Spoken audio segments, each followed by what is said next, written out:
But we'll let you know in 2026. But in the meantime, we're going to go ahead and get things started with our no ticket required movie review. Let's hit that beanie trail. Oh my god, I can't talk. Hit that trailer, Ryan. Good job.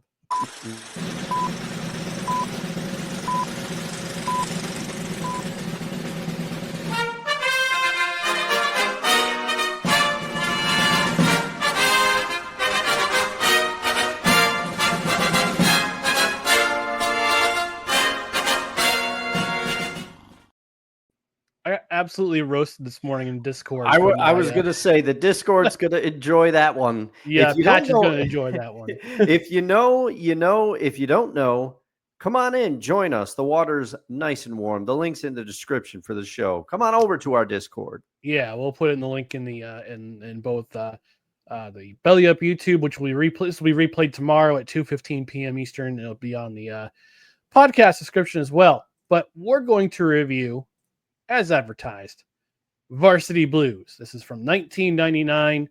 This is a Paramount feature film, also produced by MTV Studios. Now, if I remember correctly, this was MTV Studios' first feature film. If I remember correctly, I'll have to double check on it, but do the real-time research. But they've put together 40 movies since I don't know if they're still around anymore, but Varsity Blues either was the first or one of the first feature films by MTV Studios. Actually, no, I think one of the first was Beavis and Butthead Do America. Oh, yeah, that's probably, yeah. Yeah, that's a safe bet.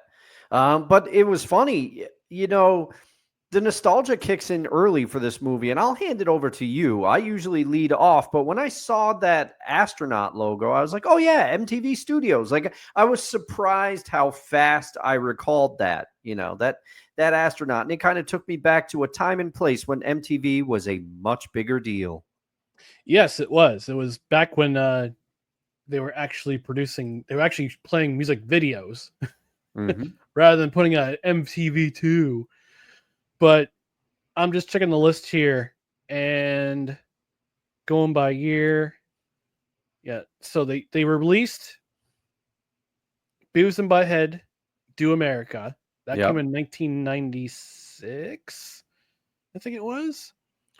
No. Oh. Yeah. So and then they produced in the same year Varsity Blues and South Park, Bigger, Longer, and Uncut. Okay. But there are a list of movies on there. They're also responsible for Orange County. They're responsible for Crossroads. They're responsible for Napoleon Dynamite. Oh, okay. Yeah, okay. Yeah. Britney Spears' vehicle Crossroads. Can't say I've ever seen it. And just a little tidbit quick about that Beavis and Butthead movie. I wanted that soundtrack really bad because as a Nirvana super fan back in the day, it had a song on it that was only previously available as a single on the heart-shaped box single for Nirvana. The title I cannot repeat here because I think it would get us in a bucket of hot water. But if you know that soundtrack, you know what song I'm talking about, and it's a good one. So I found the chronological order for MTV films. Joe's Apartment with who was it with? It was the guy who's married to Rebecca Romaine. John Stamos? At one point he was. At one point he was, and he left for and she left for him. Yeah. Oh, Jerry O'Connell. Oh, okay. Cush himself. Yes. Jerry O'Connell from the aforementioned Jerry Maguire. Will that make the list? Tune in to find out. Maybe. Then Beavis and Butthead Do America. Then did you ever watch this one, Dead Man on Campus? No, I never watched that. I saw it in the theater. Oh, nice. And then Varsity Blues, January 15th, 1999. That's when it came out. They're also responsible for Election, the original Kings of Comedy, Zoolander, Orange County, as I mentioned, Jackass the movie, all the Jackasses. Yeah, that makes sense. Let's see, Napoleon Dynamite, as I mentioned, Coach Carter, the remake of The Longest Yard. The Sandler version? The Sandler version, yes. All right, whoever greenlit that at MTV Studios, I would like a word, please. It's not that bad out. No, it's not. It's not. Blades of Glory. Oh, I saw that in the theater. Talking about a movie you saw in the theater, I saw that one. And also, until their last movie they released was June 1st, 2018, Action Point. But they're also responsible for Scout's Guide to the Zombie Apocalypse. I have never seen that movie. I don't know what that movie is.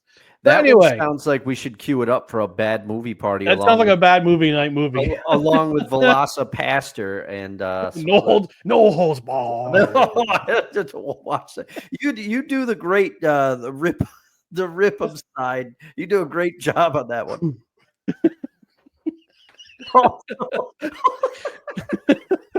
It's perfect every time. It's perfect every time. Also, Tony Atlas, what movie are we watching tonight? We're gonna watch some Varsity Blues. That's what we're gonna watch. It's it's a ranter at No Holds Barred. All right. So let's go back to Varsity Blues here. So I got some thoughts on this movie that kind of go along.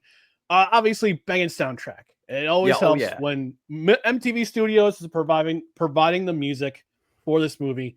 It helps to have that kind of pull to put together some banging music. And it was the same with the Beavis and Butthead soundtrack, with Red Hot Chili Peppers doing the cover of Ohio Players' Roller Coaster. Roller coaster of love. Say what? One thing I want to mention, I'll come back to it, is the cult of Bud Kilmer. Oh, yeah. It wasn't so much like an honorarium. It's a cult. Yeah. I'll come back. I'll touch on that in just a few minutes. Texas high school football players can pretty much get away with anything, and it's a big privilege, especially if you're a starter. We see that is evident in the film later on when Mox becomes the starting quarterback. Yes. Of the West Canaan Coyotes. We see some of that, some of the privileges he gets. Mox's identity crisis. It seems like both John Moxon, I almost said Moxley, John Moxon, and his brother Kyle. You see his brother Kyle's identity crisis throughout the film, trying to find religion. It's like, he's 11 years old. You see him early in the movie on a cross saying, "I will die for everyone's sins tonight." It's like, Kyle, no. But then you also see Mox's identity crisis throughout the film, going from backup to starter after Harbor's knee gets blown out because Billy Bob collapses before the startup, right before snap. And not only does it get blamed for ruining Coach Kilmer's perfect season, but also getting his starting quarterback hurt. Yeah. You see the early, you never saw this in early other football films until I think Any Given Sunday was when we really started to see it. But you saw about players dealing with injury. You saw Billy Bob's concussion issues, Lance's knee problems, Wendell's ankle problems.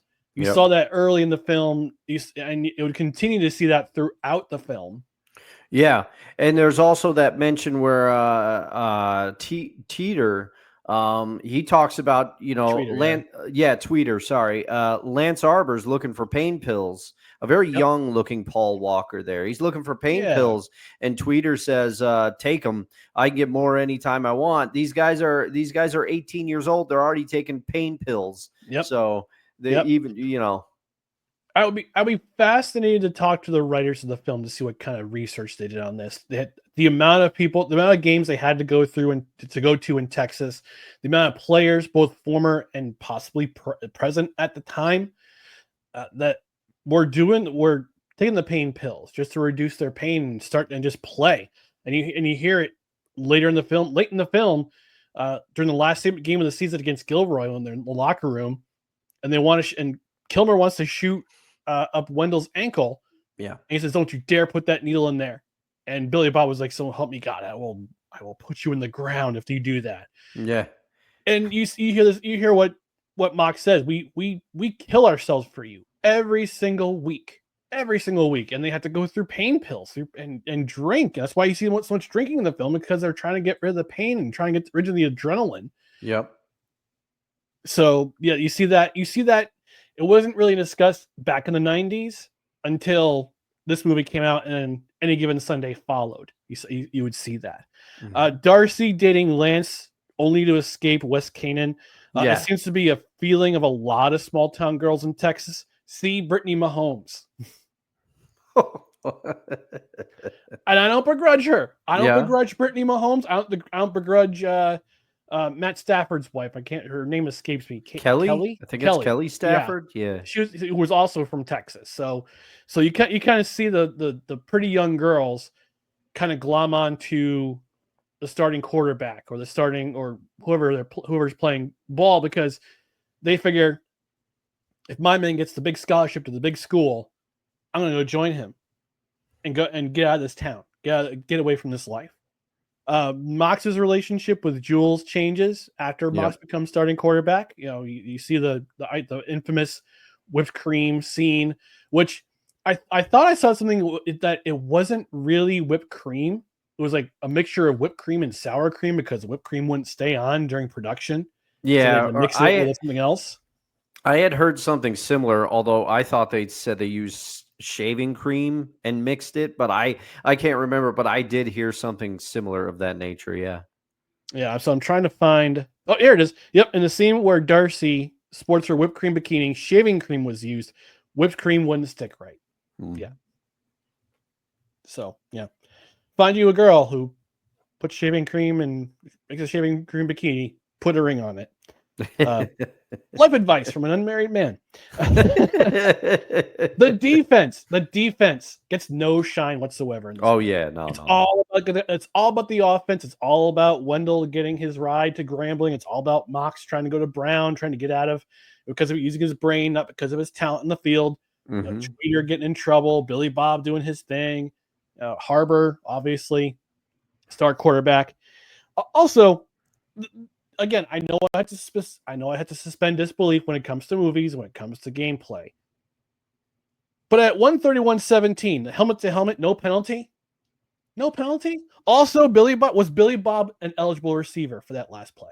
Oh well. These are the things. The plays. I'll get to it when I'm talking about my thoughts. But Ryan, you're hitting on some of the points I wanted to hit on here. Yeah, but let's conclude. I'm gonna go and I'm going back full circle here. The cult of Bud Kilmer, 23 district titles, 2 state championships. He is basically God in West Canaan, Texas. Yeah, and because all the guys whose sons are playing, they played for Coach Kilmer, and they think he's the greatest. He's the greatest person ever. And you would hear in the locker room, Mox getting chewed out by Kilmer saying, your father was a P word. Yeah. But at least he listened to what I said. Like he had crap for talent, but at least he listened to what I said. Yeah, he said he was talentless. Yeah. It was a talentless P word. Yep. But he listened to what I said. And you can see the conflict between, I wouldn't say the new school mentality and the old school mentality, but you could tell the kids had it up to here. Especially Mox had it up to here with Bud Kilmer and his antics and all these kids literally just hurting themselves for the glory and the honor of one Bud Kilmer. And you saw the statue outside the Coyote Stadium before the game and after the game. After the game, was saying Mox was narrating, saying, "Yeah, Bud Kilmer's statue is still there, but only because it was too heavy to move." Yeah.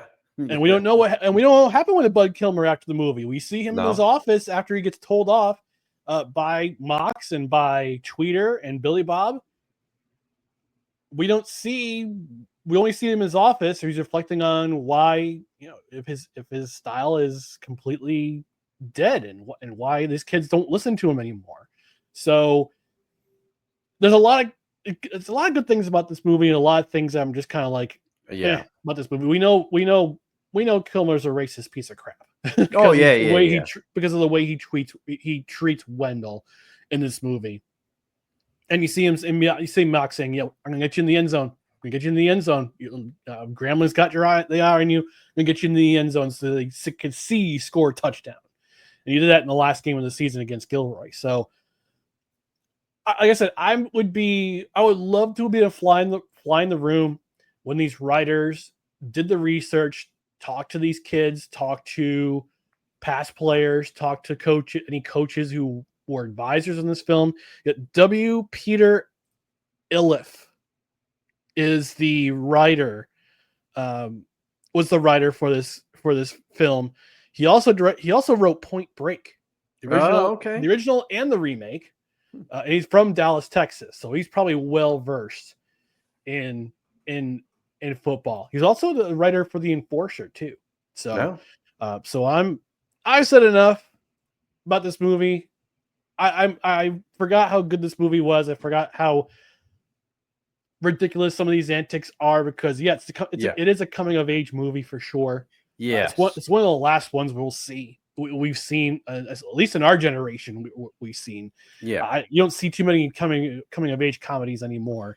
In fact, you No. don't see many comedies at all. No, you really sad. don't. Stylistically, things have changed, and that happens. You know, I'm not throwing shade at what's out there today. A lot of good things are out there today, but definitely, and some things have changed for the better. To be sure, even in this movie, there are some languages. There's some language that would not make a script today. But it was it was a thing of the time. I'm not making excuses, but it's a fact. Things back then, like things back then, standards were a little different, and as with everything, things evolve. But you hit the nail on the head, Ryan. For me, with this movie, I'm conflicted because there's half of me that really bought into the moviness of this movie, if that makes sense. The soundtrack is a highlight of this movie. Yes. Also, these clothes, man, if you look at the jeans that Van Der Beek is wearing in the scene in the game where he's not starting, Lance is still starting, and he talks to Amy Smart after the game, which shout out, how you doing, Amy Smart. This was before Road Trip, but big fan Amy Smart and Ali Larder, even though my sister cannot stand Ali Larder's character in this movie, specifically the way she says Mox. Tracy will continually make fun of that. But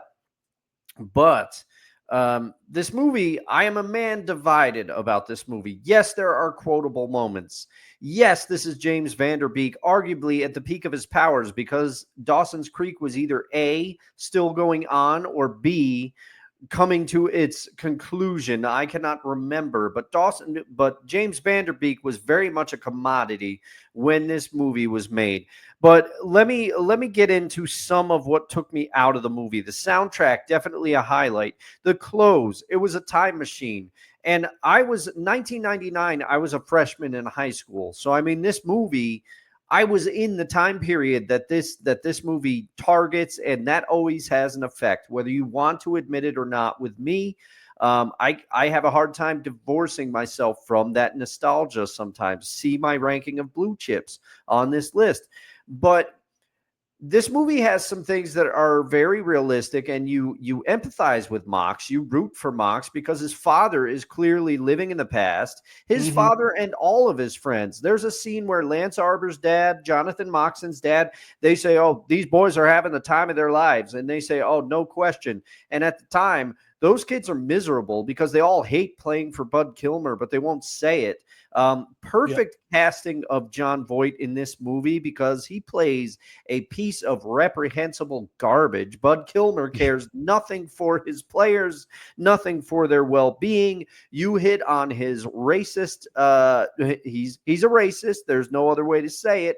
And he lets his football players get away with a lot, and he gets away with a lot simply because of who he is, and he's revered. Even for half this movie, John Moxon's father wears a hat that says Kilmer's Coyotes, and it's all bent and out of shape.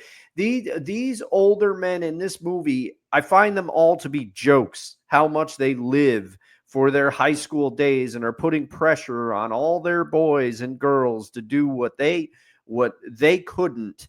But the things that take me out of this movie, the accents, specifically James Van Der Beek's and his dad's at certain points, I couldn't get down with it. And then Lance Arbor, We were talking a little bit about it in the green room. His father, the man who plays, what's his father's name? Joe Harbor, I think. Yes. Joe, the man who plays Joe Harbor. Now, I've seen him in other things. He has a familiar face, but his accent, he does a little Will Smith and King Richard on you, because his accent in the beginning is ridiculous. It caused me to laugh out loud. The scene where they're trying to have a competition between their two sons to see who can make the throws and all this. And he's like, you feel like chicken tonight. Like that's exactly how he says it. And I was like, are you kidding me? I was like, are you kidding me? And then later in the movie, his accent is, shall we say, muted. But I'm like, oh my God. I was like, if I was from Texas, I would be pissed, because I would be like, this is not how we talk. They're making us sound like idiots. But so the accents take me out of this movie. And then the other thing that kind of takes me out of this movie and is going to hurt its ranking, I agree with its message. I agree, it's trying to tell you, the pressure that these people are under is immense. Football coaches should not be revered like this. It's too much to put on a high school. But similar to last year when we watched the other football movie that we watched, and I skewered it for doing a checklist. The program. Yes, that's right. We reviewed it with Wise. Yep. I skewered it for hitting a checklist, and this movie's doing the same thing. Okay, head coach that doesn't respect any of his players, checklist. Head coach that cares only about himself, checklist. The players being able to get away with everything because they're athletes and they're the starters, checklist. Things running amok, checklist. Mox's personality changing once he becomes the starter, checklist. Injecting players with steroids and pain pills, checklist. Every kid on this team seems to have somewhat of an alcohol problem, checklist. So, it's a lot of, they're trying to throw a lot into one movie. But then also Mr. Moxon clearly so focused on John living the dream that he wants. His other son is clearly looking for attention or something, and he gets ignored the whole movie. He starts a cult, and they don't even acknowledge it. And I realize that was probably an attempt at comedy in this movie, but I don't think it needed that. There's enough quotable moments in this movie, specifically by Tweeter and Billy Bob. And, there's so many quotable movies. And then we have the subplot with the teacher. We all know what it is. If you've seen the movie, you know what it is. Billy Bob would give it a 10. But I still say that. I know. I still say that to this day. I still, and shout out to my buddy Jay. If you're watching, in high school, we used to say that all the time. All the time we would say that. So, I mean, this movie has quotable moments, and it's checking the sports movie boxes. The slow clap makes an appearance in this movie. Yep. Started by the movie Lucas. Yep. And that's a good answer, because my sister asked the question last night. She said, I want to know when the slow clap started. And I said, I don't know. You're welcome, Tracy. But yeah, so this movie, I am conflicted about this movie, but the soundtrack, the clothes, it took me back into a time machine, and even that MTV astronaut, and I enjoyed the watch. But you're going to see how conflicted I feel when we get to the rankings. Which, Ryan, is it that time? Is it time to rank them? Almost, but I want to go over the soundtrack for soundtracks. The songs that appear on the Varsity Blues soundtrack. And I'm trying to find there's actually a playlist on Spotify. Let's see. Fly by Loudmouth. Nice Guys Finish Last by Green Day. My Hero from the Foo Fighters. Run from Collective Soul, which actually is probably the song of the entire movie. It is. I think it was the main song. Yeah. Yes. Are You Ready for the Fallout by Fastball? Every Little Thing Counts by Janice Stark. Hot for Teacher, obviously during that one scene. Thunderstruck by AC/DC. Nitro, Youth Energy, in parentheses, by The Offspring. My Girlfriend is a Waitress by The Iguanas. Love-O-Rama by Southern Culture on the Skids. Oh, yeah. Texas Floods by Stevie Ray Vaughan. One Foot in Front of the Other by Leroy Parnell. The Wayward Wind by Tex Ritter. Pride of San Jacinto by the Reverend Horton Heat. Are you ready for the freak out? Yeah. Oh, man. Reverend Horton Heat, man. Yeah. Valley of the Pharaohs by the Hellcasters, and Boom Boom Boom Boom Boom Boom by the Iguanas. So that's the soundtrack for Varsity Blues. That's a great soundtrack. I mean, go put on Galaxy 500 by the Reverend Horton Heat after the show. You'll thank me later.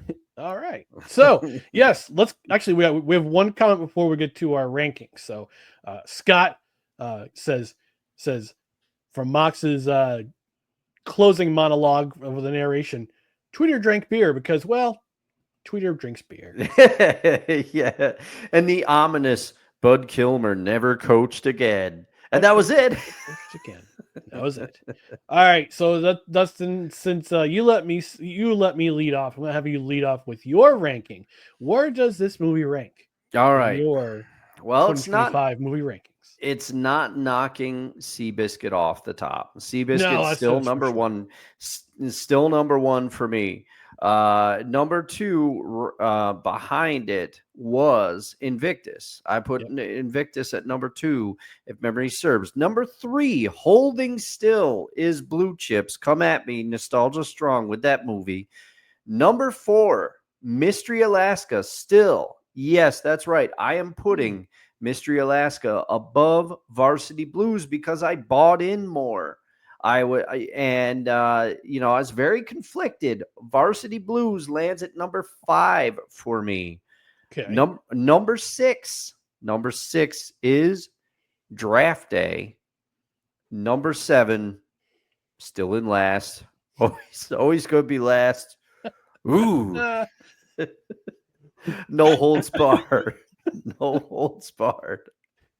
All right. So here's my rankings here. So number 1, Seabiscuit, obviously. Number 2, Mystery Alaska, just over Invictus at number 3. Number 4, just by a hair, though, Blue Chips. Mm-hmm. Just by a hair. Then following that, Varsity Blues. Then Draft Day. Then No Holds Barred. Man. Yep. So next week we'll be reviewing The Rookie, starring Dennis Quaid. It's based on a true story. If I bring up the description here, no, not Nathan Fillion, from 2007 Disney produced film, because of course. Texas baseball coach makes the major league after agreeing to try out if his high school team made the playoffs. So great movie. Dennis Quaid stars as Jimmy Morris, who pitched for the Tampa Bay Rays, I believe it was.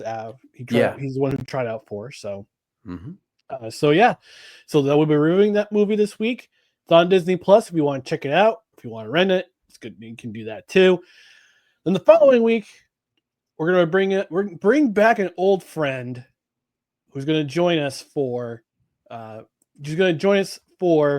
The Natural. It's going to be this guy who joins us for The Natural. The following is a public service announcement from Wise El Jefe, Boston. This has been a public service announcement from Wise El Jefe. That's right. Put your ones to the sky for our tribal chief. Right. That's right. Coming back. Can't wait to chop it up with Wise. It's been too long. Way too long. Then we'll conclude our series on the 29th with Remember the Titans, but we might do some bonus content. Happy Gilmore 2 comes out the next day. Oh, meet me at the 12th green, Ryan, or whatever the green is. I can't remember. Is it the 11th green? I can't remember. I can't remember either. Oh yeah, but yeah, I'm looking forward to seeing Happy Gilmore 2. It's gonna be something. It could be one of two ways. It can completely suck, or it could be funny. We don't know. But yeah. Anywho, that's been this edition of No Ticket Required.